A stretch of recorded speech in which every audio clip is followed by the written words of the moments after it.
se je vračala domov s kolesom. Bilo je 11 zvečer.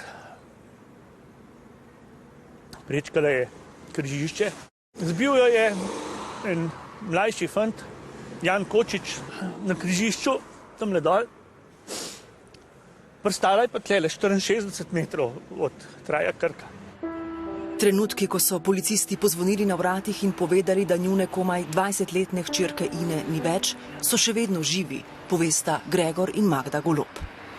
Prva priča, ki je bila, je povedala, da je šla naša čez zeleno, on je prevozil rdečo, ampak so potem najdeli, ne vem, po kakšnih variantah, dokaz, da je naša šla čez rdečo. Mi tega ne verjamemo. 21-letni voznik je zaradi objestne vožnje najprej dobil 2 leti in 3 mesece zaporne kazni.